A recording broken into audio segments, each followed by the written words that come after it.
Hello students, welcome back to my YouTube channel Smart Study Coach।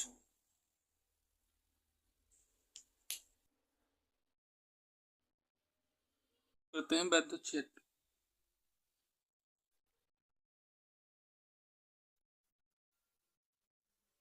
वैद्युत क्षेत्र, ठीक है। वैद्युत क्षेत्र शुरू करेंगे और वैद्युत क्षेत्र में हम लोग जो शुरू करेंगे वो टॉपिक है वैद्युत बल रेखाएं, ठीक है। वैद्युत बल रेखाएं,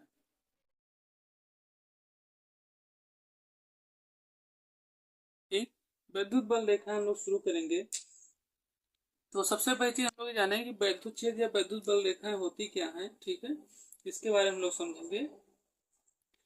तो वैद्युत बल रेखाएं ये होती हैं या वैद्युत क्षेत्र ये होता है, जैसे देखिए जैसे होता है वैद्युत क्षेत्र मतलब कि ऐसा क्षेत्र होता है जहाँ पर वैद्युत के बारे में यानी कि इलेक्ट्रॉन के बारे में कुछ बताया जाए, कुछ उसका क्षेत्र हो इलेक्ट्रॉन का। जैसे हर किसी का अपना अपना एक क्षेत्र होता है, ठीक है। जैसे गांव के कोई प्रधान है उनका क्षेत्र अलग है, ठीक। कोई जिला पंचायत उनका क्षेत्र अलग है। इसी तरीके से इलेक्ट्रॉन का भी अपना एक क्षेत्र होता है, ठीक है। जैसे आप ट्रांसफार्मर के अगल बगल जाएंगे, ठीक है, तो वहां पर आप देखेंगे तो वहां का भी एक क्षेत्र होता है। वो क्षेत्र एकदम क्या है, अलग है, ठीक है। तो इसी तरीके से हम लोग समझेंगे वैद्युत क्षेत्र के बारे में, ठीक है। और हम यहाँ पर लिख रहे हैं इसको, अभी लिखना शुरू करिए, ठीक है। वैद्युत क्षेत्र की डिफिनेशन के बारे में तो बताया जाता है कि जब किसी, ठीक है, चलिए लिखना शुरू करिए, ठीक है। जब किसी वैद्युत आवेश, ठीक, जब किसी वैद्युत आवेश, ठीक है, वैद्युत आवेश के चारों ओर, के चारों ओर, चारों ओर का वह क्षेत्र, का वह क्षेत्र जिसमें कोई, जिसमें कोई अन्य आवेश, कोई अन्य आवेश आकर्षण, कोई अन्य आवेश आकर्षण अथवा प्रतिकर्षण,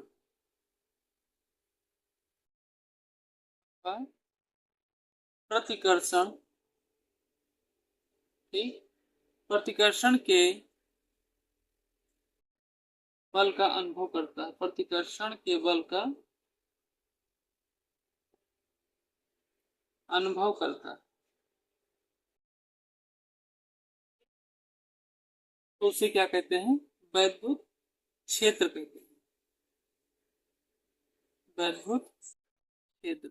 और जब यही आकर्षण और प्रतिकर्षण बल रेखाएं हम लोग देखते हैं और इसको किसमें देखते हैं, वैद्युत क्षेत्र के में जब इसको देखा जाता है, ठीक है, मतलब जब आकर्षण प्रतिकर्षण अनुभव करते हैं उसी को वैद्युत क्षेत्र कहते हैं, ठीक है। तो ये हमारा हो गया वैद्युत क्षेत्र के बारे में। बताया जाता है कि किसी वैद्युत आवेश, कोई वैद्युत आवेश हो, ठीक है, के चारों ओर का वह क्षेत्र जिसमें अन्य आवेश, अन्य कोई आवेश, ठीक है, चाहे वो इलेक्ट्रॉन हो, चाहे प्रोटॉन, चाहे न्यूट्रॉन, ठीक है। तो यहाँ पे हम लोग देखेंगे वैद्युत क्षेत्र के बारे में। अब हम लोग समझेंगे वैद्युत बल रेखाओं के बारे में कि वैद्युत बल रेखा क्या होती है, ठीक है। चलिए देखते हैं। बताया जाता है कि वैद्युत क्षेत्र, वैद्युत क्षेत्र में, ठीक, वैद्युत क्षेत्र में किसी स्वतंत्र धन आवेश, ध्यान रखिए क्या, स्वतंत्र धन आवेश, ठीक है, आवेश के मार्ग को, ठीक है, धनावेश के मार्ग को वैद्युत बल रेखा कहते हैं, ठीक, वैद्युत बल रेखा कहते हैं। तो इसमें बताया जाता है कि वैद्युत बल रेखा मतलब वैद्युत क्षेत्र में किसी स्वतंत्र धन आवेश को। तो अब इसमें स्वतंत्र धन आवेश क्या होता है, ठीक है, सबसे बड़ी चीज, सबसे पहली चीज यही है, ठीक। स्वतंत्र धनावेश, स्वतंत्र धनावेश के मार्ग को वैद्युत बल रेखा, देखिए स्वतंत्र धनावेश होता है, ठीक है, जैसे इलेक्ट्रॉन है, ठीक है। इलेक्ट्रॉन एक तरीके से स्वतंत्र धनावेश के रूप में काम करता है, लेकिन हाँ ये चक्र लगाता है प्रोटॉन और न्यूट्रॉन का, ठीक। लेकिन बहुत से ऐसे वैज्ञानिक से मेंडलीफ हो गए, ठीक है, तो और बहुत से ऐसे वैज्ञानिक थे जिन्होंने ये बताया कि इलेक्ट्रॉन जो है वो चक्कर तो लगाता है प्रोटॉन न्यूट्रॉन का, लेकिन वो चक्कर लगा लेते अपने ही कोष में गिर जाता है, इसी कारण से इलेक्ट्रॉन की खत्म हो जाते हैं। लेकिन ऐसा होता नहीं, इलेक्ट्रॉन हमेशा क्या करता है, स्वतंत्र अवस्था में न्यूट्रॉन और प्रोटॉन की तरफ क्या करता है, गति करता रहता है, ठीक है, रोटेशन करता रहता है। तो यही बताया कि वैद्युत क्षेत्र के किसी स्वतंत्र स्वतंत्र धनावेश के मार्ग को हो वैद्युत बल रेखा कहते हैं, ठीक है। तो ये आपका हो गया वैद्युत क्षेत्र, ठीक। ये आपका हो गया वैद्युत बल रेखा है, ठीक। अब इसके आगे हम लोग समझते हैं इन दोनों को, मतलब किस तरीके से इलेक्ट्रॉन प्रोटॉन अपनी तरफ खींचते हैं, ठीक है, किस तरीके से ऋणावेश निगेटिव की तरफ या ऋणावेश धनावेश की तरफ या धनावेश ऋणावेश की तरफ किस तरफ क्या होते हैं, आकर्षित होते हैं। इसका हम लोग क्या करेंगे, समझेंगे। चलिए अब आगे देखते हैं, इसको आप नोट कर लीजिए, ठीक है।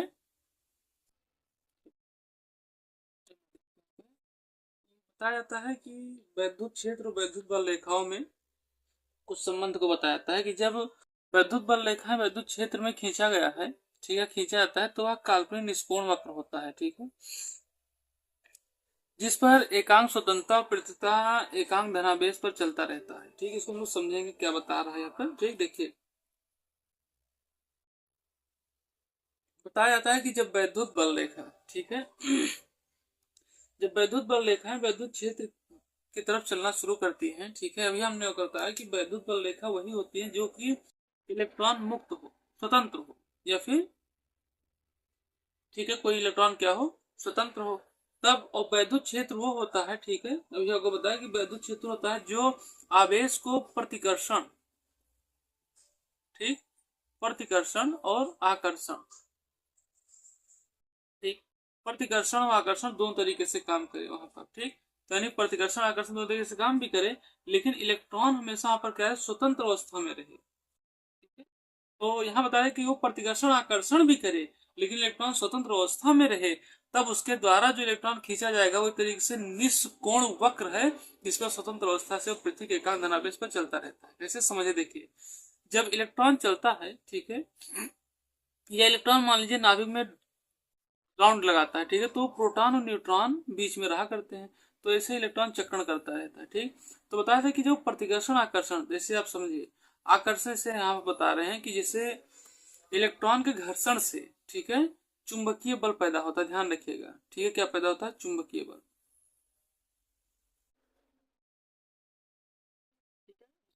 मैग्नेटिक फोर्स, ठीक। तो मैग्नेटिक फोर्स जो इलेक्ट्रॉन के घर्षण से पैदा होता है, तो अब मैग्नेट दो तरीके से काम करता है, आपको पता है, एक होता है मैग्नेट में साउथ पोल, एक नॉर्थ पोल। जब साउथ साउथ रहेंगे तो क्या करेगा, प्रतिकर्षण, और जब नॉर्थ साउथ रहेंगे तो क्या करेंगे, आकर्षण। तो यही प्रक्रिया होती है इलेक्ट्रॉन के स्वतंत्र होने पर भी प्रतिकर्षण आकर्षण की तरीके से काम करते हैं ये, क्योंकि इलेक्ट्रॉन के घर्षण से ही क्या होता है, इलेक्ट्रॉन के घर्षण से ही मैग्नेटिक फील्ड जन्म होता है, और मैग्नेटिक फील्ड के जन्म लेने से साउथ पोल और नॉर्थ पोल और नॉर्थ पोल और साउथ पोल क्या होते हैं, आगे बढ़ना शुरू कर देते हैं, ठीक है। तो इस तरीके से बताया जाता है इसके बारे में कि वैद्युत बल रेखाएं और वैद्युत क्षेत्र एक तरीके से क्या करती है, वर्क करा करती है, ठीक है। तो इसीलिए इसे बताया था कि अगर किसी पर दो आवेश दिए गए, मान लीजिए Q1 और Q2 आवेश हो, ठीक है, और इसकी दूरी दी गई हो, तो यहाँ पर कूलाम के नियम से हम लोग लिख सकते हैं Q1 अपान R1 का स्क्वायर बराबर Q2 अपान R2 का स्क्वायर, ठीक है। ये वैद्युत क्षेत्र और वैद्युत बल रेखा के बीच का बताया गया है, ठीक। तो इस तरीके से क्या करता है, काम करता है, ठीक है। चलिए अब हम लोग आगे समझते हैं, ठीक। जो आपको समझ में ना आया हो, ठीक है, उसको कमेंट बॉक्स में डालिएगा, उसको फिर से बताया जाएगा, ठीक है। कोई समस्या हो, कोई भी समस्या, ठीक, और उसको आप बताइए, और चैनल को शेयर करिए, ठीक है, ज़्यादा से ज़्यादा शेयर करिए, ठीक है। चलिए अब हम लोग शुरू करेंगे वैद्युत क्षेत्र की तीव्रता, ठीक है, क्या शुरू करेंगे, वैद्युत क्षेत्र की तीव्रता, इंटेंसिटी ऑफ इलेक्ट्रिक फील्ड, ठीक है। इसके बारे में लोग समझेंगे कि क्या होता है, कैसे काम करता है, फार्मूला इसका क्या होता है, ठीक है, इन सब चीजों के बारे में समझेंगे, ठीक। तो सबसे पहली चीज हम लोग जानेंगे कि वैद्युत क्षेत्र भी हम लोग समझ गए हैं, ठीक है, और उसी की तीव्रता के बारे में समझना है। तो जो वैद्युत क्षेत्र होता है, ठीक है, वो जब एक बिंदु से दूसरे बिंदु या दूसरे बिंदु से पहले बिंदु के आगे पीछे या चलता है, ठीक है, आवेश चलता है, तो एक क्षेत्र क्या होता है, एक क्षेत्र पैदा हो जाता है, ठीक है। और क्षेत्र में जो तीव्रता होती है, मतलब जो गति होती है क्षेत्र के अंदर, वही क्या हो जाती है, विद्युत क्षेत्र की तीव्रता के तरीके से काम करता है। लेकिन वहां पर ये भी ध्यान रखना आकर्षण और प्रतिकर्षण का या फिर धनावेश और ऋणावेश का, कि किस तरीके से वो वर्क कर रहा है, धनावेश पर कर रहा है कि ऋणावेश पर, ठीक। तो पहले इसका डिफिनेशन लिखेंगे, ठीक है, तब उसके बाद इसको क्या करेंगे और डिफाइन करेंगे, ठीक। तो चलिए लिखना शुरू कीजिए। विद्युत क्षेत्र, ठीक है, विद्युत क्षेत्र में किसी विद्युत क्षेत्र में किसी बिंदु पर रखे, ठीक, किसी बिंदु पर रखे परीक्षण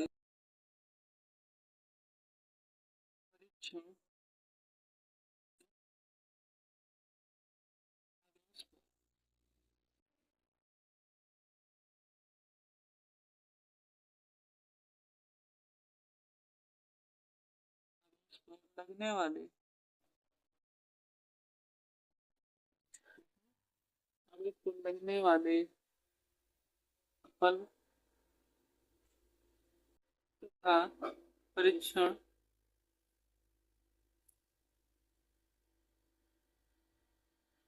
परीक्षण आवेश के मान की निष्पत्ति, मान की, ठीक है,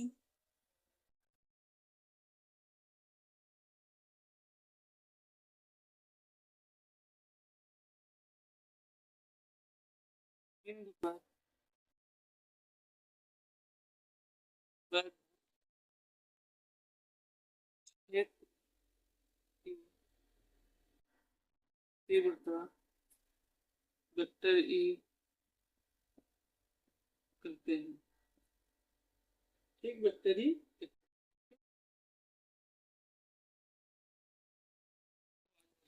ठीक है। यहाँ सबसे पहले चीज बताया है कि विद्युत क्षेत्र की तीव्रता होती है विद्युत क्षेत्र में किसी बिंदु पर रखे परीक्षण आवेश। मान लीजिए कोई एक बिंदु है, ठीक है, कोई एक बिंदु क्या, कोई एक बिंदु आवेश के रूप में है, मान लीजिए एक बिंदु आवेश क्यू है, ठीक है।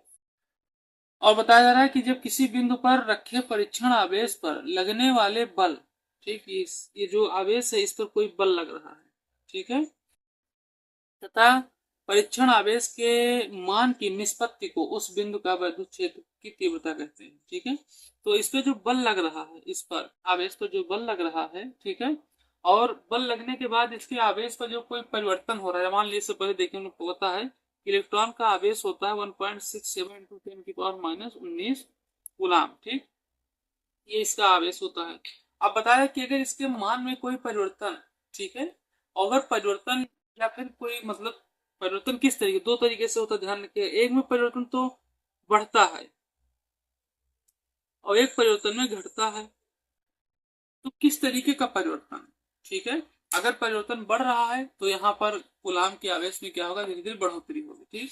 और अगर परिवर्तन घट रहा है तो धीरे धीरे गुलाम के नियम में क्या होगी, बढ़ोतरी होगी। तो इसी तरीके से बताया कि आवेश के मान की निष्पत्ति को उस बिंदु का विद्युत क्षेत्र की तीव्रता कहते हैं, ठीक है। तो यहाँ विद्युत क्षेत्र की तीव्रता को यही बताया गया है कि क्या बताया कि जब किसी आवेश पर, ठीक है, इलेक्ट्रॉन किसी परीक्षण आवेश पर, ठीक है, जो किसी परीक्षण आवेश पर एक बिंदु से दूसरे बिंदु तक ले जाया जाता है उस आवेश को, ठीक है, तो देखा जाता है कि परीक्षण आवेश में कोई चीज उसके इलेक्ट्रॉनों की संख्या बढ़ रही है या घट रही है, ठीक है, इसी चीज को विद्युत क्षेत्र की तीव्रता के रूप में व्यक्त किया जाता है। और इसको क्यू नॉट से क्या होता है, व्यक्त किया जाता है। और इस पे जो बल लगता है, जो बताता है, वो लगता है वेक्टर एफ का, ठीक है। तो इस पे फार्मूला निकल कर आएगा विद्युत क्षेत्र की तीव्रता का, क्या आएगा लिख लीजिए, वेक्टर ई इक्वल टू, ठीक है, vector F upon Q naught, ठीक, vector E equal to vector F upon Q naught, ठीक है। और ये भी ध्यान रखिएगा कि ये क्या है, यहाँ पर वेक्टर एफ जो है, ठीक है, वो क्या है, सदिश राशि है, ठीक, और वेक्टर क्यू यहाँ पर क्या है, अदिश राशि, ठीक। ये एक सदिश राशि है और वेक्टर क्या है, एक अदिश राशि है। और विद्युत क्षेत्र की तीव्रता भी क्या है, ये भी क्या है, सदिश राशि है, ठीक। वेक्टर ई और क्यू नॉट एक सदिश राशि है और वेक्टर एफ क्या है, सदिश, वो क्या कहते हैं, अदिश राशि है। हाँ, ये वेक्टर एफ एक सदिश राशि, वेक्टर ई भी एक सदिश राशि, वेक्टर क्यू क्या है, अदिश राशि है। ठीक है, तो ये चीज यहाँ बताया था। अब इसके हम लोग क्या समझेंगे, मात्रक के बारे में, चलिए देखते हैं। ठीक है, इसमें जो आपको समझ में ना है उसको आप तुरंत कीजिएगा। ठीक है, और चैनल को शेयर करिए, ज्यादा से ज्यादा शेयर करिए। ठीक है, तो यहाँ पर वेक्टर एफ जो कि एक सदिश राशि है, इसका मात्रक क्या होगा, तो वेक्टर एफ इसका मात्रक होगा न्यूटन। ठीक, न्यूटन। उसी तरीके से क्यू नॉट जो कि यहाँ पर क्या है, अदिश राशि है, और इसका मात्रक क्या होगा, कूलाम। ठीक, इसी तरीके से वेक्टर ई जो कि क्या है, सदिश राशि है, और इसका मात्रक क्या होगा, वेक्टर ई का न्यूटन प्रति कूलाम, न्यूटन प्रति कूलाम। ठीक, ये हो गया आपका वैद्युत क्षेत्र। ठीक है, वैद्युत क्षेत्र। अब इसकी हम लोग वैद्युत क्षेत्र जो होगा तीव्रता, इसकी हम लोग बीमा जानेंगे, इसकी बीमा क्या होती है। ठीक, तो आप ये सब इतना नोट कर लीजिए। ठीक है, और फिर हम क्या करते हैं, आगे समझते हैं इसको। ठीक, चलिए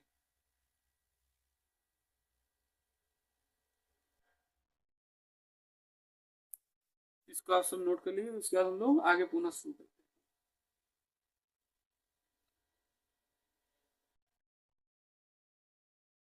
चलिए चलिए हम लोग शुरू करते हैं इसके आगे। विद्युत क्षेत्र की तीव्रता और बीमा। ठीक, क्या शुरू करेंगे, इसकी बीमा के बारे में। ठीक है, तो बीमा बताया जाता है विद्युत क्षेत्र की बीमा में। तो किस किस इस बीमा को हम लोग समझेंगे इसके फार्मूले में, न्यूटन प्रति कूलाम में। न्यूटन प्रति कूलाम में इसको समझेंगे। ठीक है, जिसमें बताया गया आता है, इसमें न्यूटन यानी कि किलोग्राम। ठीक है, क्योंकि मात्रक से बीमा निकलती है, मीटर। ठीक है, और सेकंड क्यूब अपॉन एम्पियर। ठीक है, तो इसकी बीमा क्या हो जाएगी, किलोग्राम का एम। ठीक है, और मीटर की लंबाई एल, समय -3। ठीक है, और एम्पियर का -1। ये हो जाएगी इसकी बीमा। ठीक, ये हो जाएगी इसकी क्या, ये हो जाएगी इसकी बीमा। ठीक है, चलिए हम लोग आगे बढ़ते हैं। ठीक,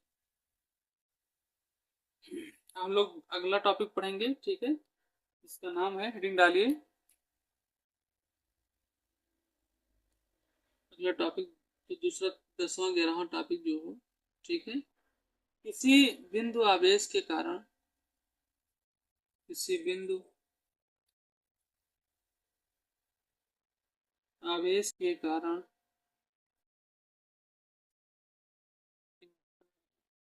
विद्युत क्षेत्र की तीव्रता,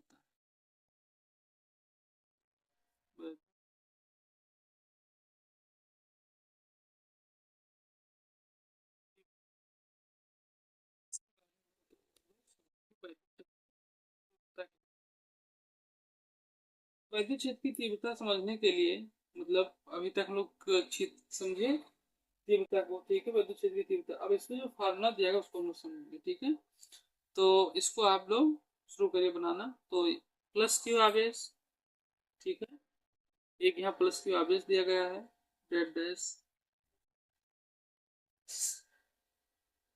ठीक, प्लस क्यू नॉट आवेश। ठीक है, और वेक्टर है, मतलब ये जो बल लग रहा है ये ओ, और इसकी दूरी दी गई है आर।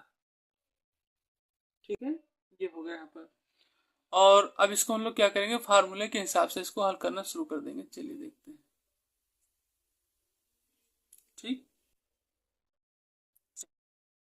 तो यहाँ सबसे पहले चीज हम लोग को पता है कि यहाँ पर क्या क्या चीजें दी गई हैं। ठीक है, यहाँ पर दिया गया है प्लस क्यू आवेश जो कि कूलाम में है। ठीक है, और साथ ही साथ कूलाम में, और इसकी दूरी जो दी गई है वो आर मीटर है, दूरी आर मीटर है। ठीक है, और एक बिंदु से दूसरे बिंदु तक धनावेश क्या होता है, आगे बढ़ रहे हैं। ठीक है, तो यहाँ पर पहले लोग कूलाम का नियम लगाएंगे, एफ इक्वल टू 1/4πε0। ठीक है, Q1 Q2 upon are square होता था। ठीक है, तो यहाँ पर आपका हो जाएगा Q1 Q0 R स्क्वायर, ठीक है, न्यूटन के रूप में, कि फोर्स लग रहा है यहाँ पर। और जब बिंदु P यानी कि क्षेत्र की तीव्रता आ जाएगी तो E इक्वल टू हमें पता है F अपॉन Q0, ये फार्मूला पहले से पता है।